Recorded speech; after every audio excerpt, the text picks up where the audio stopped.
Assalamualaikum warahmatullahi wabarakatuh. Ya Rabbi bil Mustafa balligh maqasidana waghfir lana ma madha ya wasi'al karami.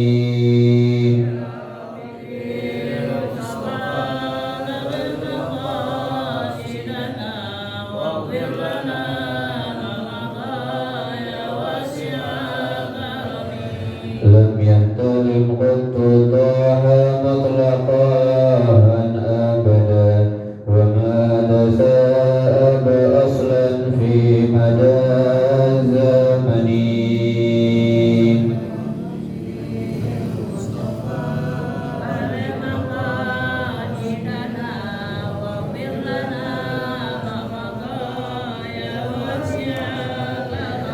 منه الدواب فلم تحرم وما وقعت ذبابة أبدا في جسمه الحسن.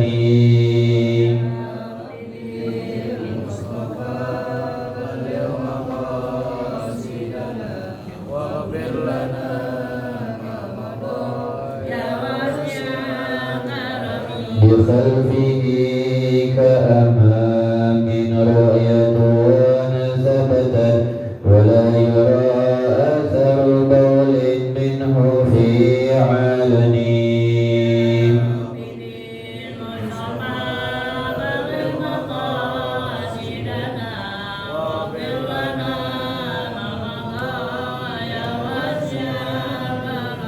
وقلبه لم ينم ولا عين بدن عسد ولا يرى ذله في الشمس ذو فاقن.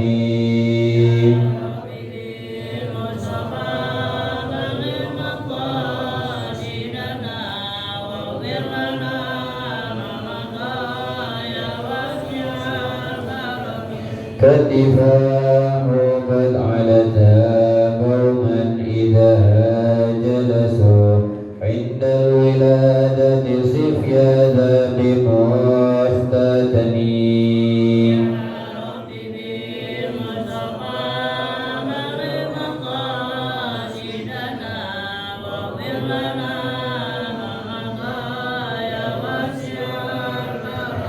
هذه الخصائص فاحفظها تكون آمنا من شر نار وصراط ومن محن.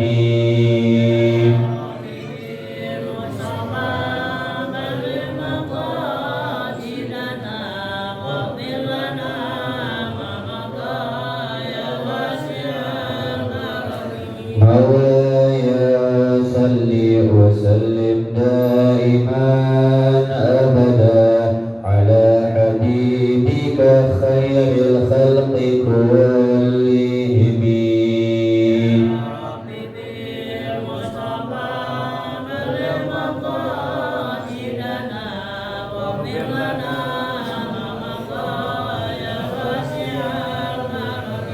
الفاتحة إلى سيدنا رسول الله صلى الله عليه وسلم ثم الفاتحة إلى أبويا الحبيب حسن باهرون والحبيب باسم باهرون والحبيب مصطفى باهرون والحبيب طاهر بن يحيى والحبيب عبد الرحمن بن أحمد السقاف والحبيب علي بن الحبيب عبد الرحمن السقاف والإمام الغزالي والحباب خديجة الهندوان وجميع مشايخنا في الدين أن الله تعالى يتغشاهم برحمة المغفرة ويسكنهم الجنة برحمته ويعيد علينا من بركاتهم وأسرارهم وأنوارهم وعلومهم ونفحاتهم في الدين والدنيا والآخرة. الفاتحة على هذه النيات وعلى كل نية صالحة جالبة لكل خير دافعة لكل شر وإلى حضرة النبي محمد صلى الله عليه وسلم. الفاتحة. أعوذ بالله من الشيطان الرجيم. بسم الله الرحمن الرحيم.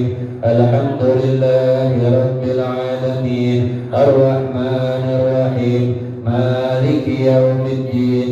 إياك نعبد وإياك نستعين. اهدنا الصراط المستقيم صراط الذين أنعمت عليهم غير المغضوب عليهم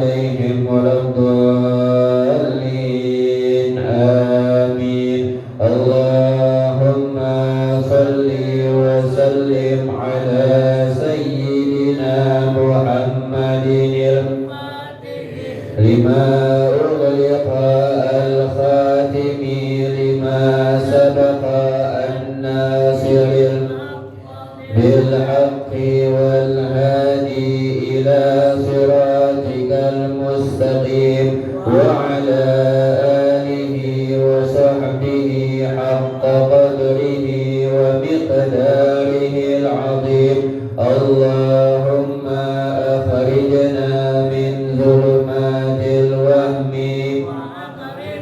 بنور الفهم وافتح علينا بمعرفة العلم وحسن أخلاقنا وسهل لنا أبواب فضلك وانشر علينا من خزائن رحمتك يا أرحم الراحمين.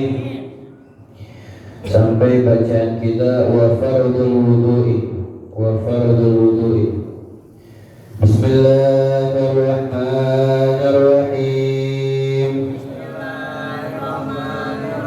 Wa fardul wudu'i ghuslul wajhi wal yadaini ma'al mirfaqaini wa mashu ba'da ra'si wa ghuslu rijlaini ilal ka'baini marwatan ma'an niyyati wat tartib wa ma'adaha sunanun muakkadatun fadluha kathirun wa thawabuha jazilun wal mutahawinu biha khasirun bal huwa bi asli faraidihi mufatirun fa inna nawafila jawabiru lil faraidi. Bismillahirrahmanirrahim. Alhamdulillahirabbil alamin wassalatu wassalamu ala asyrafil anbiya'i wal mursalin sayyidina wa maulana Muhammadin wa ala alihi wa sahbihi ajma'in. Faqala Syekhul Musannif rahimahullahu ta'ala wa nafa'ana bihi wa bi'ulumihi fid dharain amin. Allahumma amin. Bismillahirrahmanirrahim.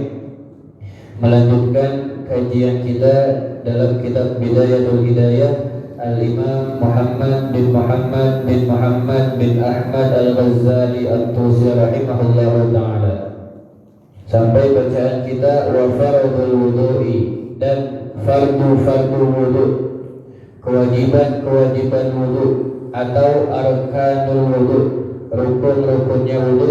Yang pertama ghuslul wajhi, membasuh wajah. Membasuh wajah bersamaan dengan niat, membasuh wajah bersamaan dengan niat di dalam hati. Wal yadaini ma'al mirfaqaini, dan membasuh kedua tangan sampai ke siku-siku. Kemudian wa mashu ba'da ra'si, dan membasuh sebagian kepala. Wa ghuslu rijlain ilal ka'bain, dan membasuh kaki ke mata kaki marwatan, sekali-sekali ma'an niyati, bersamaan dengan niat. Maksudnya sekali-sekali di sini yang wajib pembasuhan sekali hukumnya. Pembasuhan sekali hukumnya wajib. Kemudian yang setelahnya adalah sunnah wat tartib, dan semua ini harus dalam keadaan tertib. Gak boleh ngasal kaki dulu, tangan dulu, gak boleh, harus dengan tertib. Wa ma 'adaha sunanun muakkadatun, dan selain hal yang disebutkan tadi adalah sunnah muakkadah. Sunnah muakkadah adalah sunnah yang dikuatkan. Fadluha katsirun, keutamaan sunnah muakkadah itu sangat banyak. Kalau sedikit qalil, tapi di sini katsir. Wa thawabuha jazilun wafirun, dan pahalanya sangat besar di hadapan Allah Subhanahu wa taala. Wal mutahawinu biha khasirun, dan orang yang meremehkan dengan hal-hal yang sunnah maka dia akan merugi. Bal huwa bi asli faraidihi mufadirun, bahkan dia dengan hanya melakukan hal-hal yang wajib dia dalam keadaan yang bahaya. Kalau dia hanya ibadah-ibadah yang wajib, dia dalam keadaan bahaya. Kenapa bahaya? Nanti Allah Ta'ala akan hukum dia. Ketika dia hanya melaksanakan ibadah yang wajib, Allah hukum dia tidak bisa merasakan kelezatan ibadah kepada Allah Subhanahu wa ta'ala. Fa innan nawafila jawabilu lil faraidi, karena ibadah-ibadah yang sunnah menambal atau menutupi kekurangan-kekurangan ibadah fardu, ibadah wajib yang kita kerjakan. Jadi di sini kesimpulannya, walaupun kita ibadah ada yang fardu, ada yang sunnah, tapi yang sunnah jangan ditinggalin, tapi diamalkan, karena berbeda pahalanya di sisi Allah Subhanahu wa ta'ala. Makanya kualitas ibadah ulama sama orang biasa berbeda. Kenapa? Karena para ulama mengetahui ini yang wajib, ini yang sunnah, ini yang rukun, ini yang makruh. Tapi kalau orang biasa nggak tahu, sembayang aja, yang penting dia ibadah. Tapi kalau ulama berbeda. Makanya yang nanti memberikan syafaat kepada kita ada 3 golongan yang nanti akan memberikan syafaat kita para pendosa yang dosa kita sangat banyak. Yashfa'u yawmal qiyamati thalatha, 3 golongan yang bisa ngasih hari kiamat, yang bisa ngasih syafaat kita di hari kiamat. Ada 3 golongan yang bisa ngasih kita syafaat di hari kiamat. Yang pertama al-anbiya, para nabi mutlak bisa memberikan syafaat. Yang kedua al-ulama, para ulama yang bisa ngasih syafaat kita. Yang ketiga wasyuhada, thumma syuhada, orang-orang yang meninggal dalam keadaan syahid. Nah, orang-orang yang meninggal dalam keadaan syahid bisa ngasih syafaat, tapi ngasih syafaatnya enggak ke semua orang. Orang yang mati syahid, orang yang meninggal dalam keadaan syahid bisa ngasih syafaat, tapi enggak ke semua orang. Kepada siapa? Hanya kepada keluarganya saja. Hanya kepada keluarganya saja. Orang yang mati syahid ngasih syafaatnya. Tapi kalau ulama, semua orang bisa ngasih syafaat. Kalau ulama bisa ngasih syafaat kepada semua orang. Makanya di dunia kita butuh ulama, di akhirat pun kita butuh kepada ulama. Kita minta syafaat kepada mereka di dunia dan di akhirat. Bahkan di sini dikatakan kalau kita meremehkan hal-hal yang sunnah, cuman sholat duha, cuman sholat ba'diyah, cuman sholat qabliyah, nanti Allah Ta'ala akan menghukum kita untuk tidak bisa mengerjakan hal-hal yang wajib. Kadang kan kita kesiangan, betul kan? Nah, hal yang kesiangan tadi hukuman dari Allah Subhanahu wa ta'ala. Kesiangan tadi hukuman dari Allah.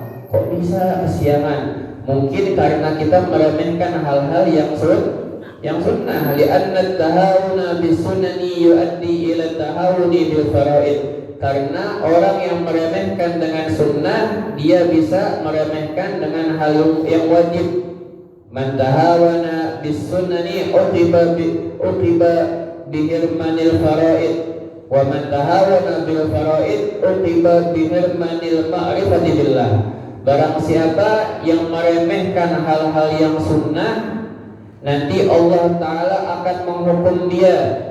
Dia gak bakal bisa melaksanakan sesuatu yang wajib. Allah hukum dia. Dan barang siapa yang meremehkan yang wajib, maka dia tidak akan mengenal kelezatan ibadah kepada Allah Subhanahu wa ta'ala. Kadang kita suka meremehin sholat 5 waktu, betul kan? Nanti aja, masih lama. Kenapa? Karena kita meremehkan hal-hal yang sunnah. Tapi kalau kita menjaga hal-hal yang sunnah, Allah bakal ngasih taufik hidayah supaya kita sholat tepat waktu. Karena kita menjaga ibadah sunnah. Tapi kalau ibadah sunnahnya nggak dijaga, maka Allah akan hukum kita untuk mudah kita tidak melaksanakan ibadah sholat 5 waktu atau hal-hal yang wajib lainnya. Makanya kita jaga sebisa mungkin. Kita jaga sebisa mungkin hal-hal yang sunnah sebisa kita. Hal yang sunnah banyak, tapi yang bisa-bisa jangan sampai ditinggalin, karena pahalanya besar di hadapan Allah Subhanahu wa Ta'ala. Apalagi malam ini juga bertepatan pada tanggal 1 Muharram. Jangan lupa kita minum susu putih, jangan yang hitam coklat, jangan, tapi minum susu yang putih. Apa aja yang penting putih. Tafaulan, apa tafaulan? Tafaulan itu berharap dengan yang disifati. Kan susu putih, betul kan? Susu putih. Jadi kita berharap dengan kita minum susu pada malam ini, Allah jadikan tahun kita tahun ini tahun yang bersih. Allah jadikan hati kita hati yang bersih. Allah Ta'ala jadikan hajat-hajat kita terpenuhi di hadapan Allah Subhanahu wa Ta'ala. Maka hal ini selalu dilakukan oleh Abuya As-Sayyid Muhammad bin Alawi Al-Maliki Al-Hasani di Mekah kepada murid-muridnya ketika datang 1 Muharram, maka beliau minum susu putih. Waktunya kapan? Dari ba'da maghrib sampai subuh. Pokoknya malam ini jangan kopi, tapi nyusu. Tafaulan, diniatin, ya Allah berkah minum susu putih, semoga jadikanlah tahun ini tahun yang terbaik, tahun yang berkah, tahun yang suci, yang putih, yang bersih, sebagaimana susu putih ini. Langsung diminum. Dan kemudian juga pada bulan Muharram ini banyak hal-hal yang harus kita kerjakan. Sebagaimana bulan Muharram ini bulan yang mulia, bulan yang agung. Di dalamnya terdapat Asyura, hari Asyura, ada Tasu'a, ada Asyura. Nanti puasa puasa Asyura sama Tasu'a sama Asyura. Tasu'a puasa ke-9 pada bulan Muharram. Kalau sekarang jatuhnya tanggal 23. Tanggal 23 puasa Tasu'a, tanggal 24 puasa Asyura. Di dalam kitab ini Manahijul Imdad, syarah kitab Irsyadul Ibad, dijelaskan bahwasanya puasa Asyura itu memiliki pahala yang sangat besar di hadapan Allah Subhanahu wa Ta'ala. Ada sebuah hadis yang diriwayatkan dari Al-Imam An-Nasa'i dari Sayyidina Ali bin Abi Thalib radhiyallahu ta'ala anhu, in kunta sha'iman ba'da syahri Ramadan fasum al-muharrama fa innahu syahrullahi fihi yawman taballahi ala qaumin. Barang siapa jikalau kamu ingin berpuasa setelah puasa Ramadan, kan puasa Ramadan hukumnya apa?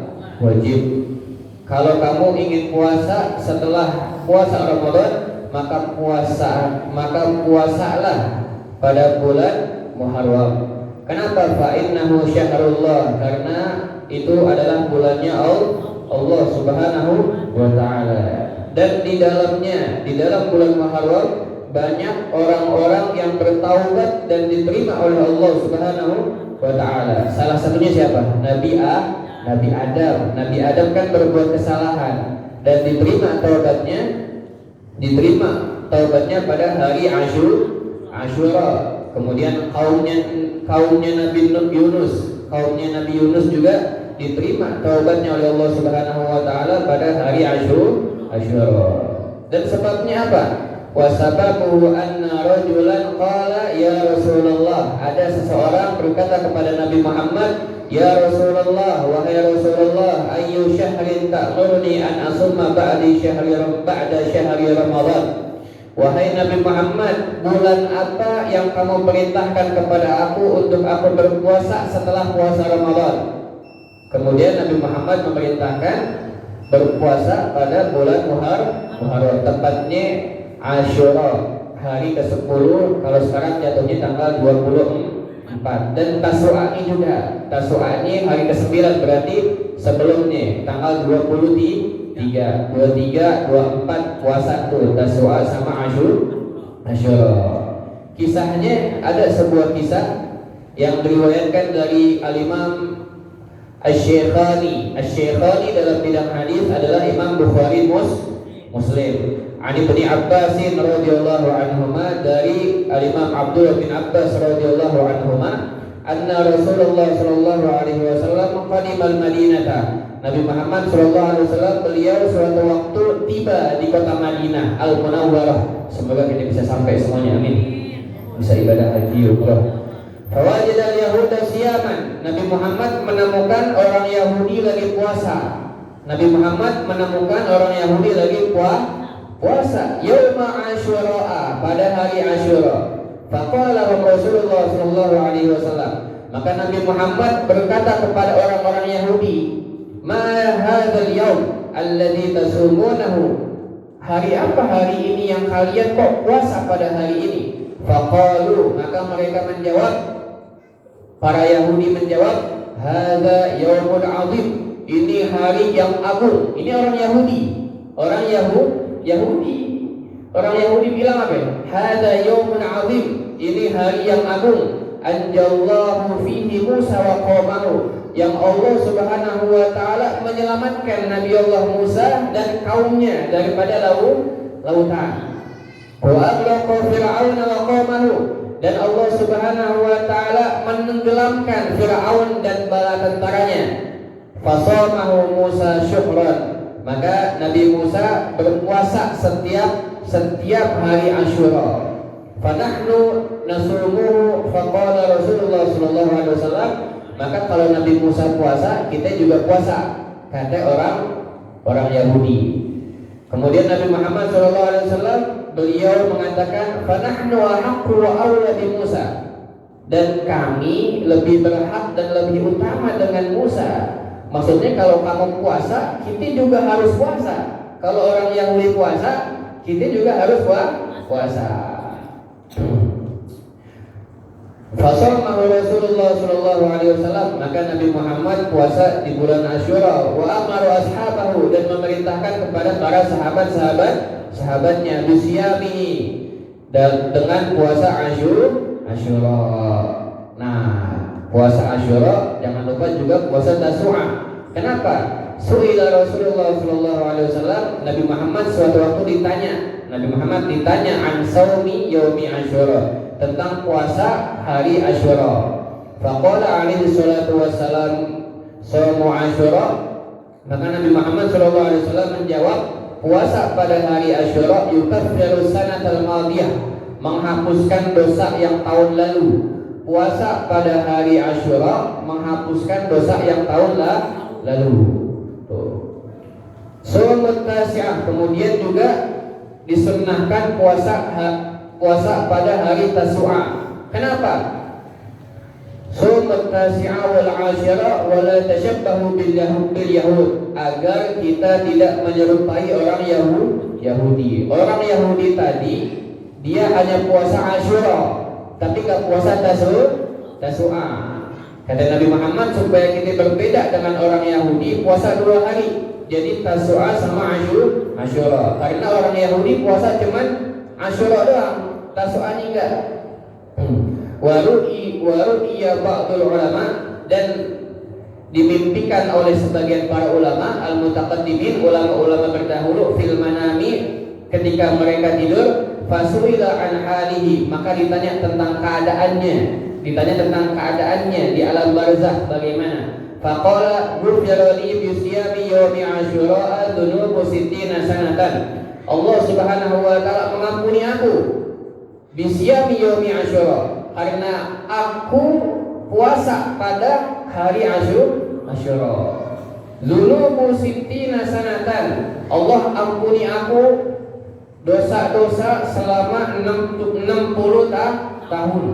Tuh, makanya kita jangan sampai enggak puasa. Jangan sampai nggak puasa, sayang, rugi. Puasa sebentar doang, tapi pahalanya besar di hadapan Allah Subhanahu wa taala. Dan kemudian jangan lupa untuk ngasih nafkah double pada hari Asyura. Yang mau nikah ngasih nafkah ke istrinya nanti nafkahnya double pada hari Asyura. Kenapa? Dikatakan dalam kitab ini man wassa'a ala iyalihi, barang siapa yang meluaskan rezekinya kepada keluarganya yauma Asyura, pada hari Asyura, berarti tanggal 24 besok nih. Wassa'allahu alaihi fi sanatihi kulliha, maka Allah Subhanahu wa taala akan meluaskan dalam satu tahun itu rezekinya dia.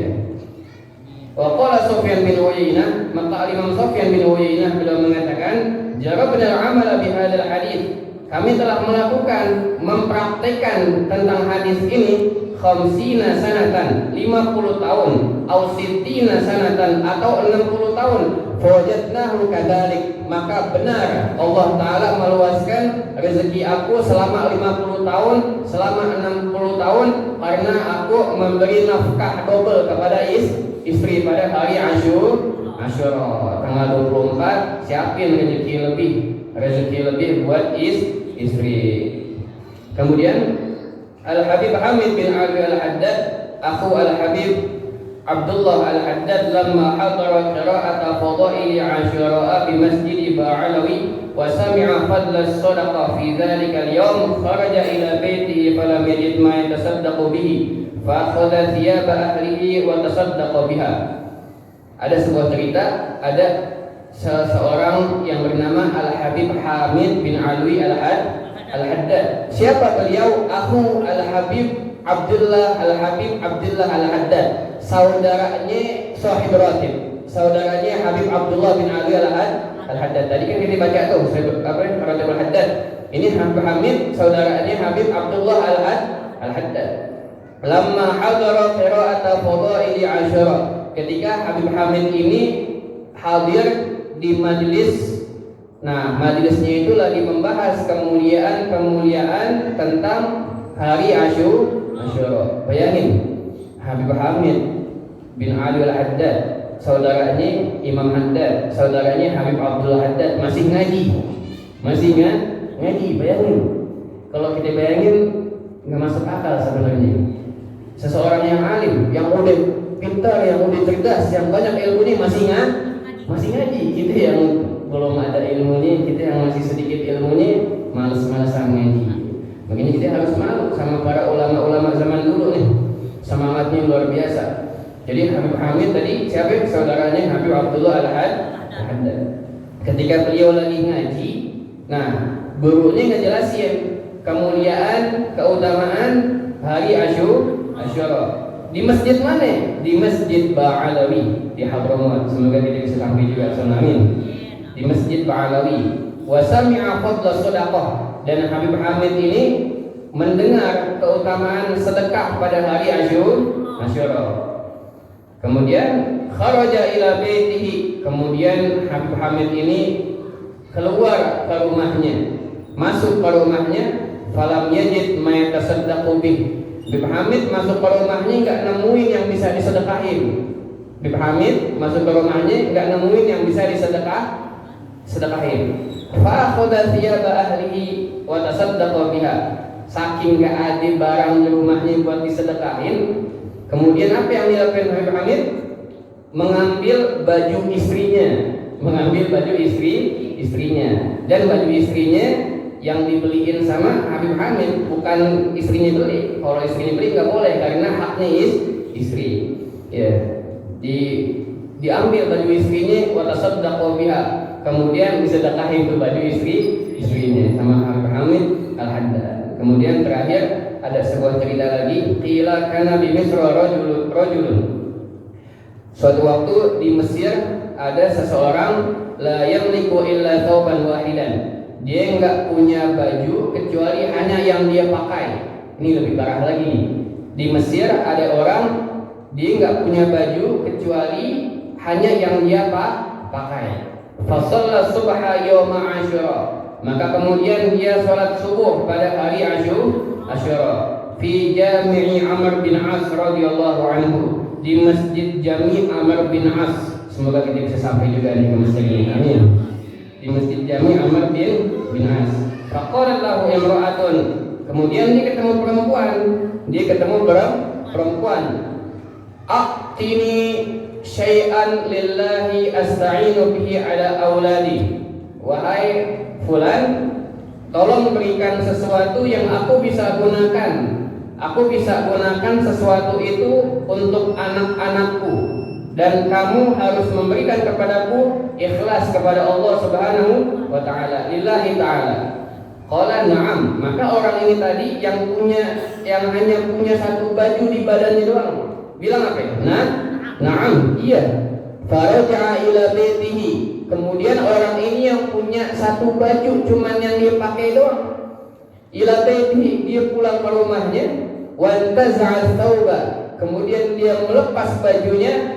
Wadafa'ahu min syiqqil babi. Dan dia menyerahkan baju yang cuman dia punya nih di badannya dari belakang pintu. Dia masuk rumah, baju cuman satu.